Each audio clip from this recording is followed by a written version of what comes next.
But using the slogan, they got through the USA Patriot Act, which removes many of our liberties. Nobody made a sound when we lost habeas corpus, due process of law. And suddenly Bush managed to get rid of it.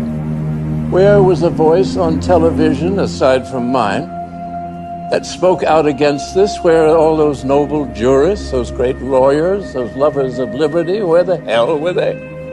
They were nowhere. Now we have a totalitarian government. And the totalitarian government wants to watch everybody, total surveillance of everyone. They listen to the telephone conversations. They look at your credit cards. They look where you travel.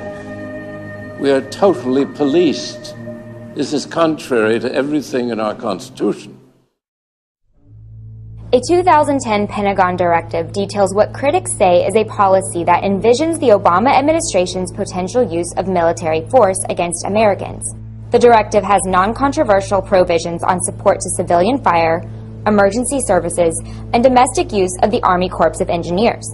But the Washington Times reports that the troubling aspect of the directive is that it outlines the presidential authority for the use of military arms and forces, including drones, in operations of domestic unrest. I believe it would be constitutional for the government to target and kill any U.S. citizen with a drone or with a shotgun without due process. Nor should any president deploy armed drones over U.S. soil.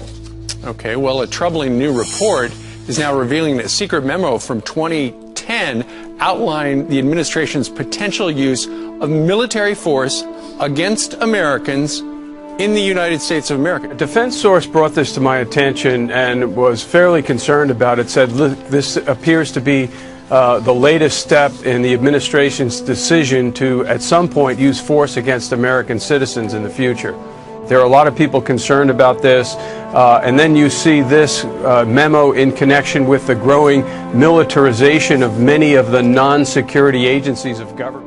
In Connecticut, tens of thousands of residents have failed to comply with a new law that requires gun owners to register all military-style rifles with the state. In response to the Sandy Hook school shooting that resulted in 26 fatalities, Connecticut passed one of the strongest gun control measures in the nation. It's estimated that only 15% of gun owners have applied for assault weapons certificates, meaning the remainder could very soon become Class D felons. I think they're going to have a hard time putting this back in compliance, especially when precedence is already set here in Capitol Hill with our president, who is changing the laws, which he's breaking the federal laws every day with what the stance that he's taking on different legislations, primarily his health care plan. So people look at that and say, well, why should we abide by these laws if the president is breaking these laws? Days after a mass shooting and stabbing spree by a California college student, a number of state lawmakers are pushing to make it more difficult for potential killers to get their hands on a gun. In California, state lawmakers are now considering a bill called Assembly Bill 1014. It would create a first-in-the-nation gun violence restraining order system, similar to the way domestic violence restraining orders are issued. If granted, police could then temporarily seize any firearms the person already owned and add their name to a list of people prohibited from purchasing weapons. Tanks, guns, armor, all tried and tested on the battlefield. Now some of it is here in central Indiana on our streets, being used to keep us safe. It's surplus military hardware that's found a new home. Fox 59's Russ McQuaid tonight shows us how some of our local police departments are now armed for war. Surplus U.S. military hardware is coming home from the wars, being assigned to the streets and back roads of central Indiana to keep Hoosiers safe at a time of escalating homeland violence. Once it patrolled Afghanistan. Now it's an armored SWAT vehicle with windshields that can take a direct hit from a .50 caliber weapon, a gun turret up top, and the armor to protect at least a half dozen cops inside. When I first started, we really didn't have the violence that we see today. The weaponry is totally different now than it was in the beginning of my career. Plus, you have a lot of people that are coming out of the military that have the ability and the knowledge to build IEDs and to defeat. So I'm thinking that is totally appropriate in Iraq, but what kind of a situation in the U.S. would you see that happening? I mean, we've got a lot of constitutionalists and a lot of people that stockpile weapons, a lot of ammunition.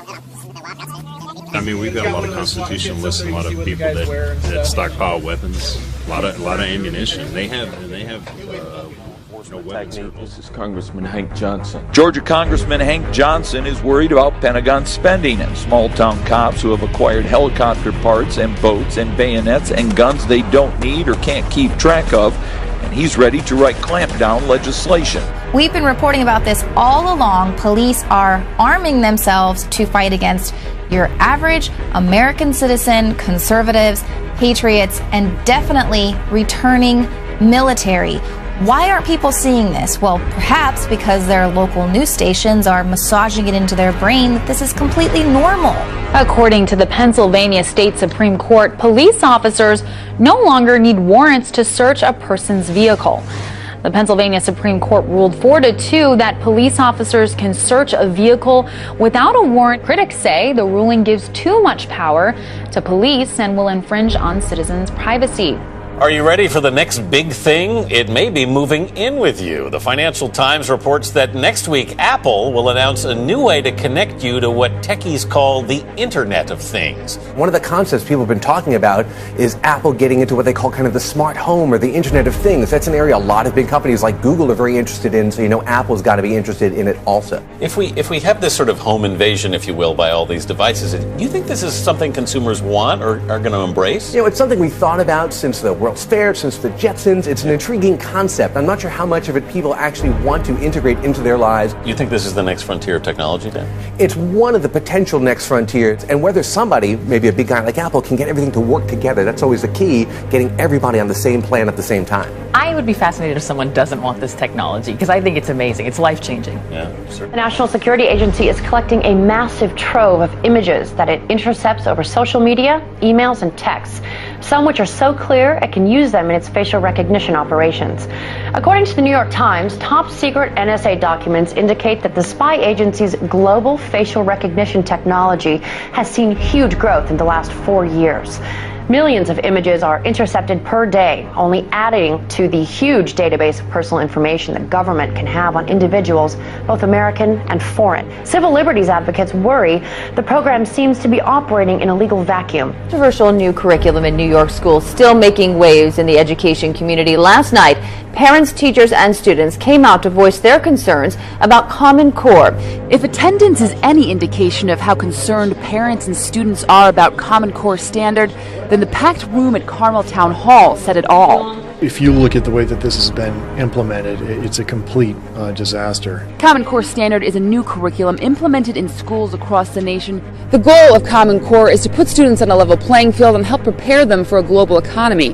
However, many teachers and students say it creates a factory-like environment that stifles individual learning and puts pressure on educators to only teach to the test. And we're creating unneeded anxiety and really using our kids as guinea pigs in a failed experiment. We really need to put the brakes on Common Core. It was the testimony from the kids that had the biggest impact. I love to be creative and express myself, and they're not letting us do this. It's kind of just the same thing over and over again. Well, New York received $700 million from the federal government in exchange for accepting Common Core. 45 states, including New York, have implemented the curriculum in their schools.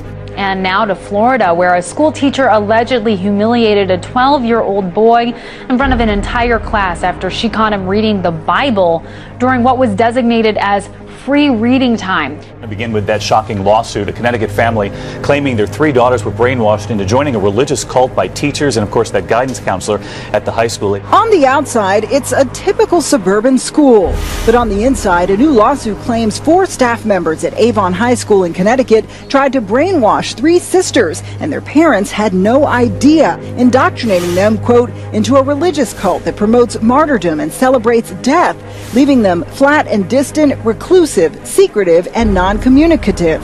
Adding, they began speaking in a bizarre new language and cut off all of their communications with the family. This case strikes at the heart of the First Amendment. It's absurd. Why don't you have me arrested? Why don't we do that as a civics lesson? A nice First Amendment lesson, right?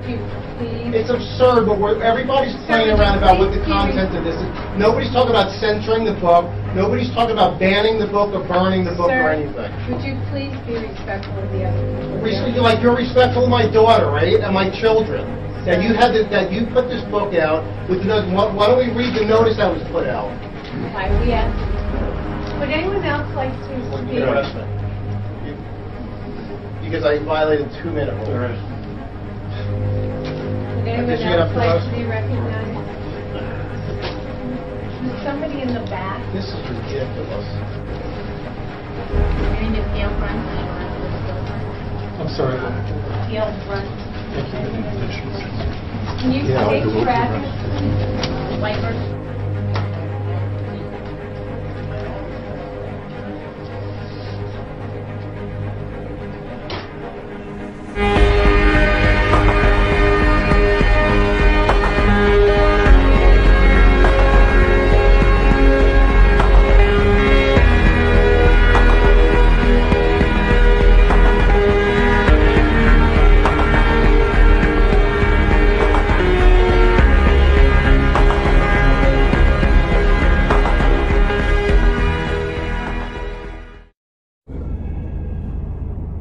The world is changing with accelerating speed. This presents opportunity, but also new dangers. It will be your generation's task to respond to this new world. Where we face new challenges. This is the world you are graduating into. To lead in shaping a new world order for the 21st century.